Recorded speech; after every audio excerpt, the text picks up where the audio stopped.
안녕하십니까. YTN 시청자를 위한 옴부즈맨 프로그램 시청자의 눈입니다.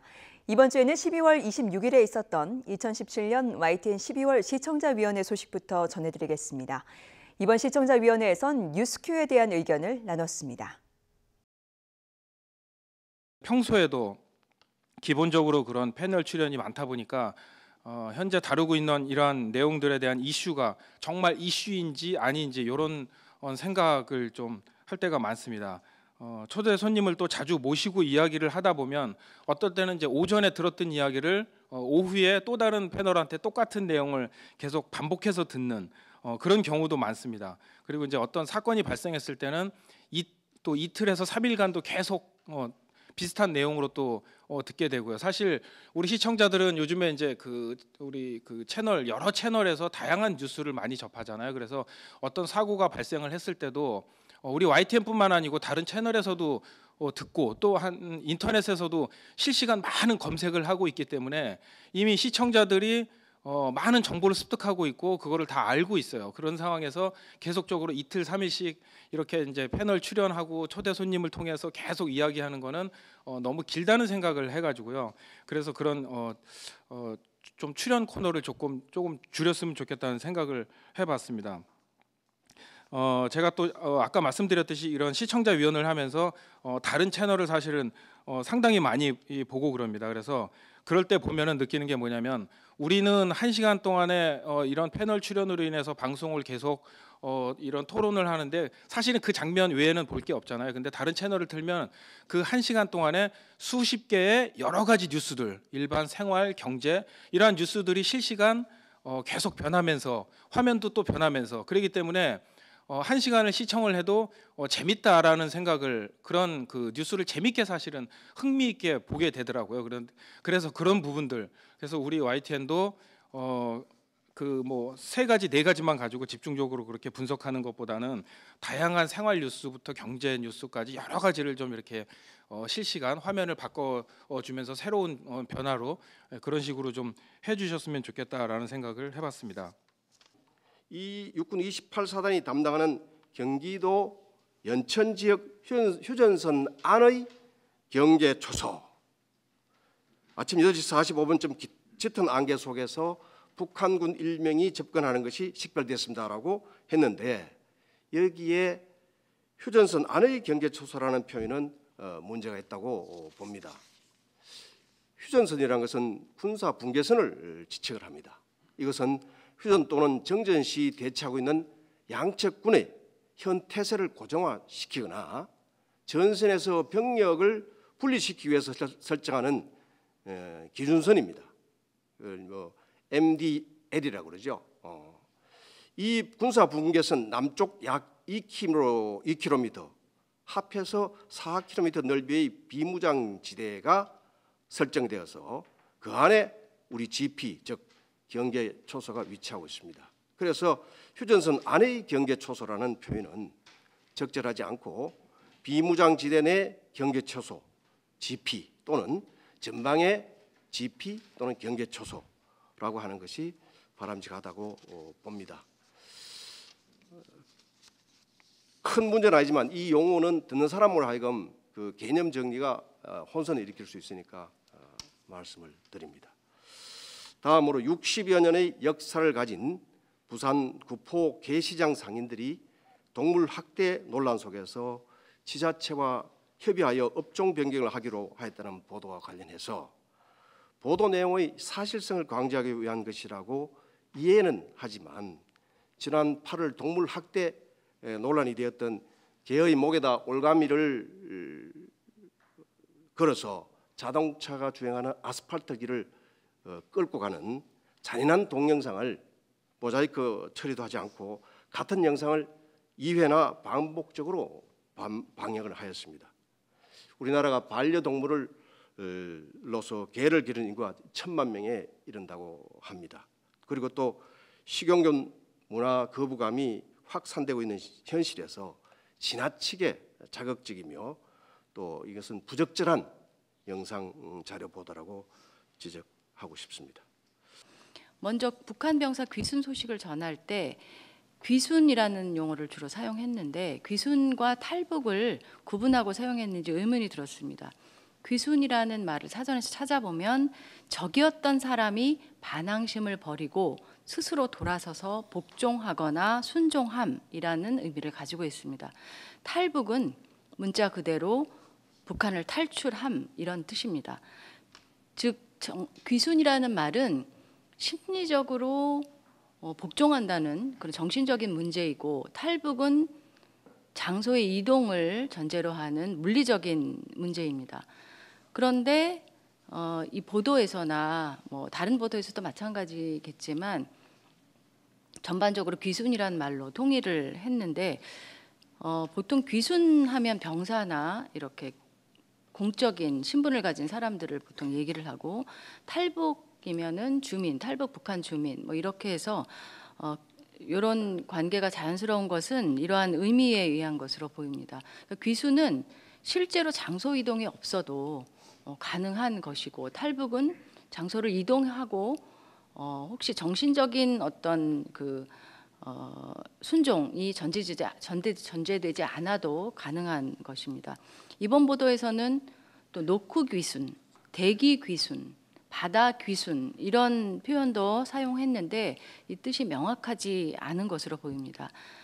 이 북한 병사 그 보도에서 19살 새내기 북병사 비무장 귀순이라는 자막 표현도 있었고 또 2부에서는 북병사 일명 중서부 전선으로 귀순 19살 초급 병사라고 해서 새내기라는 말과 초급 병사라는 말을 사용했는데 새내기라는 말은 대학이나 직장 등에 새로 갓 들어온 사람을 이루는데 여기서 말하고 싶었던 것은 아마 10대의 어린 병사를 얘기하고 싶었던 것 같습니다.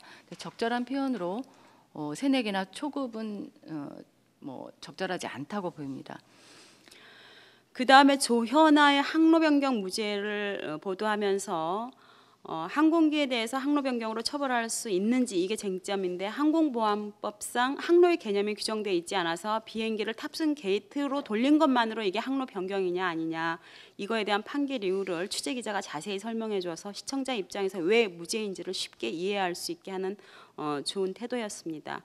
그에 반해서 삼성 SDI가 보유한 삼성물산 주식 400만 주를 추가 매각하도록 명령한 공정거래위원회의 그 근거에 대해서는 단지 법 해석이 잘못되었다. 이렇게만 추상적으로 보도해서 시청자들의 이해를 돕는 게 좀 부족하지 않았나 생각되었습니다. YTN 내에 사내 변호사가 있는지 모르겠는데 뭐 있다면 그 도움을 받고 없다면 사내 변호사를 채용해서 이런 뉴스라든지 언론 관련 다양한 분쟁을 좀 대응하도록 하는 것도 필요하지 않을까 이런 생각을 해봤습니다. 그 다음에 앞에서도 여러분이 지적을 해주셨는데 제천 스포츠센터 화재가 5시 32분에 속보로 보도가 되면서 취재기자가 다행히 크게 다친 사람은 없는 것으로 파악됩니다. 초기 진화를 완료하였습니다. 이런 취지로 보도가 됐습니다. 그런데 나중에 밝혀진 바에 의하면 결과적으로 29명이 사망한 사건이었고 뉴스는 신속함을 추구하기 때문에 본질적으로 팩트를 정확하게 다 파악하는 데 한계가 있긴 하지만 적어도 사고라든지 화재라든지 이게 나중에 구체적인 사실이 어떻게 다른 변경 가능성이 있는 경우에는 단정적인 보도보다는 변경 가능성이 있다는 그런 여지를 남겨두는 식의 보도 방식이 필요하지 않나 이렇게 생각을 합니다. 그런 여지를 남겨둘 경우에 오히려 시청자로서는 그게 어떻게 됐는지 더 궁금하고 따라서 그 다음 방송을 더 시청하게끔 유인하는 그런 효과도 있다고 봅니다. 이 국내 뉴스를 보다 보면 이 모자이크 처리하는 경우가 상당히 많이 나온다는 생각을 하게 될 때가 많습니다. 그래서 이 얘기를 해도 되나 안 되나 그러고 제가 사실 여러 차례 고민을 좀 했습니다. 그래서 다른 나라 뉴스를 좀 이렇게 살펴보면서 그동안 좀 잘 지켜봤더니 다른 나라는 그 뉴스 채널의 경우에 뭐 대체적으로 우리가 얘기하면 뭐 CNN, NHK, BBC 모자이크를 본 기억이 거의 없습니다. 라디오 같으면은 뭐 목소리와 소리가 우선적으로 그 매체의 가장 중요한 요소지만 텔레비전 뉴스는 영상미라고 생각하는 분들도 많습니다. 근데 거기 모자이크가 들어가면 자꾸 쓸데없이 상상을 오히려 하는 경우도 생기고 또 영상미도 떨어지고 조금 지저분한 느낌도 있고 가공된 뉴스를 더 가공했다는 인상을 받는 사람도 있습니다. 그래서 최근에 한 사흘 전에 미국에서 열차 탈선 사건이 있었는데 CNN에서 현장에서 기자가 나가서 스탠드업 리포팅을 하는데 놀랍게도 그 브랜드 로고 두 글자가 확 드러나는, 뭐 지금 얘기하면 안 되잖아요. 여기선 야 저래도 되나? 그래서 제가 거꾸로 놀랐습니다. 또 마침 그 리포팅을 한 사람이 이제 한국계 여성 그 기자였는데요. 한 15초 동안 전 세계에 그 브랜드가 노출이 됐습니다. 그러면서 다시 한번 생각한 게 동네 가게 이름이 좀 나가면 어떤가? 또 자연스럽게 상품이 좀 브랜드가 노출이 되는 게 자연스럽다면 오히려 그게 요즘 상업화 사회에 사는 우리의 모습을 반영하는 것이 아닌가? 뭐 이런 생각도 좀 들었습니다. 상황에 맞지 않게 브랜드가 노출이 되고 또 뭐 점포에 이름이 나오는 게 그게 좀 이상한 것이지, 공적인 공간에서 자연스럽게 찍히는 것을 부자연스럽게 모자이크 처리하는 것이 그게 더 좋은가에 대해서 한번 좀 생각을 해주셨으면 하고 부탁을 올립니다. 한반도 주변 그 외교 안보 상황과 관련을 해서 어떤 외신의 보도가 이제 이런 내용이 있었습니다. 한국에서는 고래 싸움에 새우 등 터진다는 속담이 있는데 그 새우가 바로 이제 한국이라는 거죠. 근데 그것도 외신들이 그렇게 찾아내서 보도를 하는 게 아니라 국내 언론이 그렇게 이야기를 하고 있다. 그러니까 다시 말하면 그러면서 이제 그 언론은 그래서 그 다음부터는 한국을 새우라고 부릅니다. 그러니까 우리가 왜 스스로 우리를 이렇게 비하할 필요가 있는가? 그런 것들이 그대로 이제 노출이 되면서 이게 외국에서도 그대로 이제 우리나라를 표현하는 그런 표현법들이 돼버리는 건데, 그런 것들은 우리가 뭐 현실을 왜곡할 필요는 없지만 굳이 속담까지 들어가면서 우리를 비하할 필요도 없지 않는가, 이런 생각을 해봅니다. 어떤 의미에서는 코리아 패싱도 그런 차원에서도 볼 수 있지 않을까. 자꾸 우리나라에서 코리아 패싱 이야기를 하기 때문에 외국 언론들이 다시 그거를 받아서 코리아 패싱을 보도를 하는 그런 측면도 없지 않아 있다고 생각을 합니다. 그런 차원에서 조금 다른 차원의, 그러니까는 있는 사실 그대로 팩트를 보도한다는 그런 언론의 기능과 덧붙여서 그런 또 다른 차원에서의 그런 공익에 부합하는 그런 언론으로서의 역할, 그런 것들을 개인적으로 한번 이 기회에 말씀을 드리려고 생각을 해봤습니다. 16시 57분 자막에 올해 북한 주민 3차례 11명 귀순으로 노출됐습니다. 그런데 앵커는 이 자막이 지나가고 있을 때 5차례 11명이 귀순했다고 전했고요. 그 와중에 하단 스크롤에서는 정부가 이것에 대해서 공식적으로 발표했는데 올해 북한 주민은 3차례에 걸쳐 9명이 귀순했다고 말합니다. 여기에다가 패널이 이제 관련 자료를 준비해 갖고 와서 그래픽으로 보여주는데, 이 그래픽 내용에는 올 들어 바다 귀순이 4차례라고 표기가 됩니다. 그러니까 자막 다르고 멘트 다르고 하단 스크롤 다르고 패널에 사용한 자료가 다르니까 급기야 이제 그 6시 57분에 통일부가 연락을 한 것 같습니다. 통일부가 공식적인 얘기를 합니다. 뭐라고 얘기하냐면 해상 3차례, 한강 하구 2차례 등 총 5차례를 통해서 11명이 귀순했다고 얘기합니다. 그런데 통일부가 이 부분에 대한 내용을 전했다고 앵커가 멘트하는 바로 그 순간에 나온 자막은 올해 북한 주민 3차례에 걸쳐서 9명 귀순했다라는 자막입니다. 그러니까 결국에는 자막의 내용과 통일부의 정정 내용과 패널이 사용한 내용이 다 다른 겁니다. 그럼 도대체 왜 이렇게 몇 차례 귀순했고 몇 명이 귀순했는지를 강조했는가? 그 이유는 올해 특히 귀순 빈도가 잦았고 인원이 많았다는 걸 부각시키기 위한 겁니다. 그런데 실제로 통일부는 아주 구체적인 자료와 함께, 그러니까 연간 자료를 다 제시합니다. 그걸 다 제시하면서 올해 특히 귀순자가 많은 것이 아니라고 구체적으로 설명을 합니다. 그렇다고 한다면 도대체 이렇게 자막, 멘트, 하단 스크롤이 다 틀린 정보를 왜 제공한 것이며, 패널들이 표까지 그래픽으로 제안한 내용은 왜 얘기한 것이며, 통일부는 이것이 연간 그 평균을 내봤을 때 올해 특히 귀순자가 많은 것이 아니라고 설명을 했는데 그 와중에도 자막에는 여전히 북한 주민 3차례 9명 귀순이라고 지나갑니다. 그러니까 결국에는 정정 보도를 하고 있는 상황에서, 다시 말씀드리면 통일부가 정정 보도를 요청해서 정정 보도가 이루어지고 있는 상황에서도 자막은 오보를 하는 일이 벌어진 겁니다. 다음 정치 중계석 대담 중에 나간 자막 가운데 19살 새내기 북한군 비무장 기순이라는 자막이 나갔습니다. 북한군이 비무장 지대로 기순한 것인지 무장을 하지 않은 비무장으로 기순한 것인지가 분명치 않습니다. 비무장 지대를 넘어왔다면 반드시 비무장 지대 기순이라고 해야 했고, 만약에 무장을 하지 않고 빈손으로 내려왔다고 한다면 북한군이 AK 소총을 갖고 왔기 때문에 비무장 기순 자막은 맞지가 않다고 봅니다.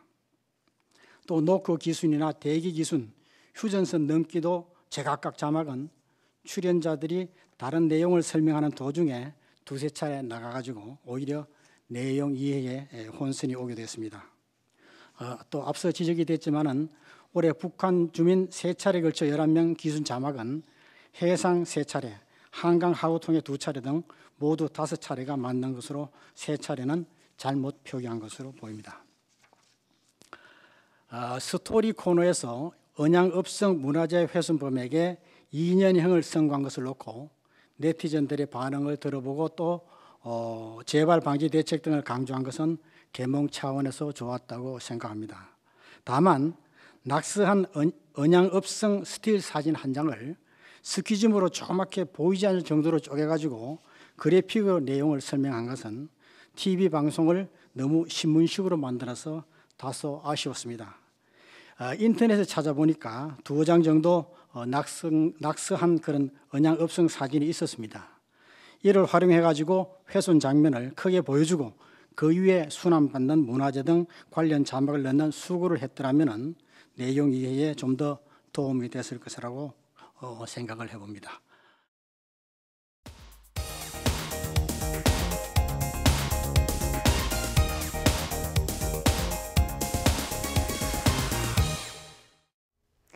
지상파 DMB 채널인 YTN DMB 프로그램을 평가하는 내가 본 YTN 순서입니다. 이번 주에는 녹색의 꿈과 뉴스앤 이슈에 대한 최현주 평가원의 의견을 들어보겠습니다. 시청자 여러분 안녕하세요. YTN DMB 시청자 평가원 최현주입니다.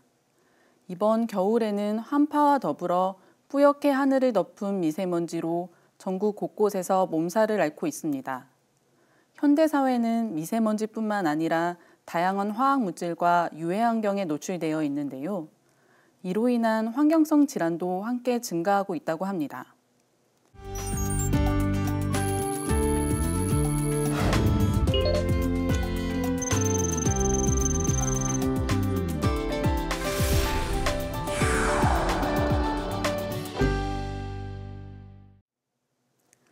지난 YTN DMB 녹색의 꿈에서는 환경성 질환의 해법은 무엇인가를 주제로 환경성 질환을 추적하는 코호트 연구를 소개했는데요. 현대 사회에서 가장 큰 문제로 대두되고 있는 환경성 질환과 이에 대한 해법으로 코호트 연구의 필요성에 대해서 살펴봤습니다.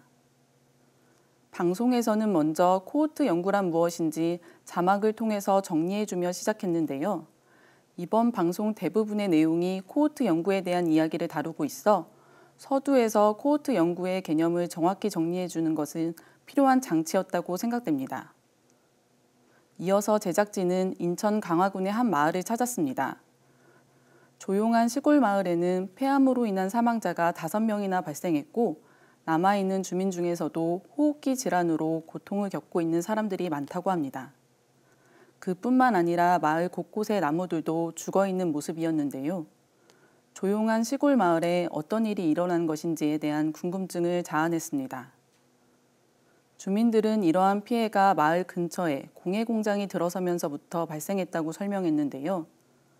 2007년부터 2013년 사이 폐암 사망자가 4명이 나오자 지자체에서도 대책위를 꾸렸다고 합니다. 2013년 역학조사를 벌인 결과 공장에서 배출한 대기오염 물질과 암 발병 간의 인과관계가 발견되었다고 하는데요.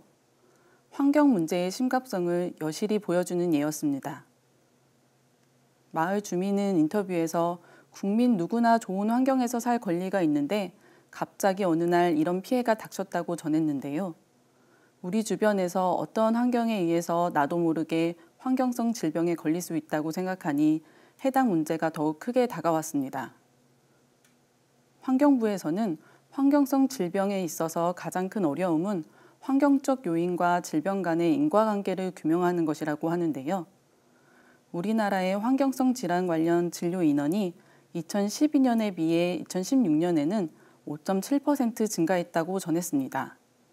이러한 통계 자료를 그래픽과 함께 보여주어 증가 추이를 쉽게 파악할 수 있었습니다. 환경성 질환은 오염인자에 한번 노출되는 것만으로 바로 질환에 걸리는 것이 아니라 장기적으로 오염인자에 여러 차례 노출됨에 따라 질환으로 발병되는 것이라고 하는데요. 따라서 환경위험인자를 관리하고 추적하는 것이 필요하다는 생각이 들었습니다. 이어서 프로그램에서는 본격적으로 코호트 연구를 소개했는데요. 1946년 영국에서 3월에 태어난 인구의 출생 정보를 기록하고 그중 일부를 추적했다고 합니다. 이 자료를 통해 1950년 런던 스모그 사건이 건강에 큰 영향을 미쳤다는 것을 밝혀냈는데요. 그것이 바로 코호트 연구의 시작이라고 설명했습니다. 코호트 연구는 특정 환경에 장기간 노출된 집단과 노출되지 않은 집단의 질병 발생률을 비교하여 질병 원인을 추적하는 연구라고 설명했는데요. 코호트 연구를 통해 흡연과 폐 질환과의 인과관계를 입증했던 연구 사례를 소개하기도 했습니다. 방송에서는 단순히 사례들을 나열하는 것에 그쳤는데요. 하나의 연구 사례에 대해서 연구 과정을 조금 더 자세히 설명해 주었다면 코호트 연구를 이해하는 데 더욱 도움이 되지 않았을까 하는 생각이 들었습니다. 프로그램 중간에 자막을 통해 코호트 연구의 정의를 여러 차례 반복해서 보여줬는데요. 중간부터 방송을 시청한 시청자들도 코호트 연구의 개념을 이해할 수 있었을 것 같습니다. 프로그램 중반부터는 환경부에서 실시하고 있는 어린이 환경보건 출생 코호트에 대한 연구를 소개했는데요. 이 연구에 참여하고 있는 12개월의 아이와 엄마가 함께 연구에 참여하는 모습이었습니다. 환경질환의 경우 유전적 상황과 다양한 원인이 복합적으로 영향을 미칠 수 있기 때문에 코호트 연구가 더욱 중요하다고 설명했는데요. 출생 코호트 연구는 아이들의 성장 상태를 정기적으로 체크할 수 있고 데이터를 축적할 수 있어 환경성 질환의 해법을 찾는 데 매우 중요한 연구라는 생각이 들었습니다. 이번 녹색의 꿈에서는 환경성 질환의 해법을 찾으려는 방법으로 코호트 연구에 대해 다뤘는데요. 최근 들어 미세먼지 등의 오염물질이 증가하고 가습기 살균제 사건과 같이 유해물질의 사용으로 인한 심각한 질병에 걸리는 등 새로운 문제들이 등장하고 있는데요. 이러한 상황에서 환경질환에 대한 방송은 많은 시청자들의 이목을 끌 수 있는 주제였습니다. 또한 코호트 연구라는 연구 방법을 소개해 더욱 흥미를 끌었는데요. 녹색의 꿈은 앞으로도 현대사회가 지니고 있는 환경 문제의 해법을 함께 고민하고 찾아가는 내용이 다뤄지길 바랍니다.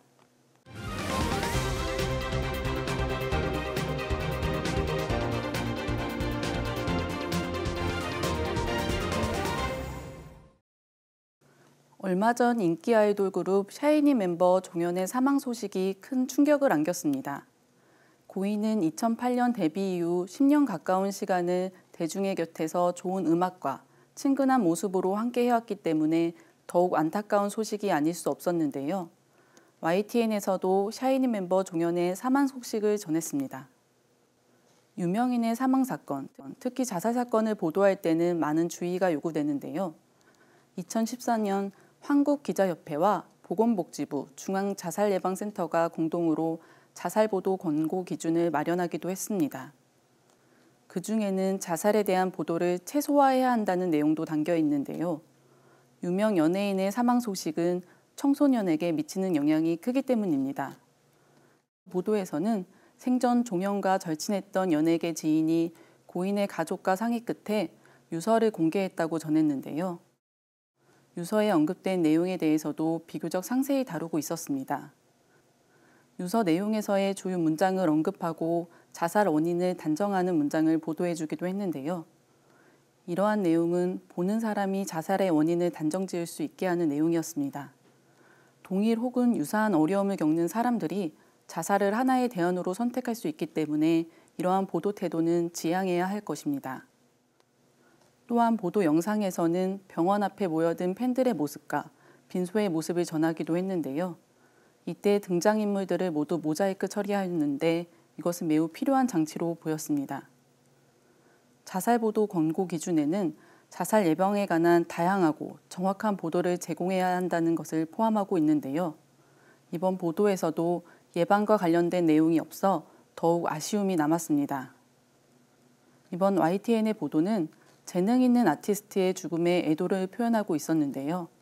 그와 그의 음악을 사랑하는 많은 팬들이 있는 만큼 유가족 등 주변 사람을 배려하는 신중한 보도 자세가 요구됩니다.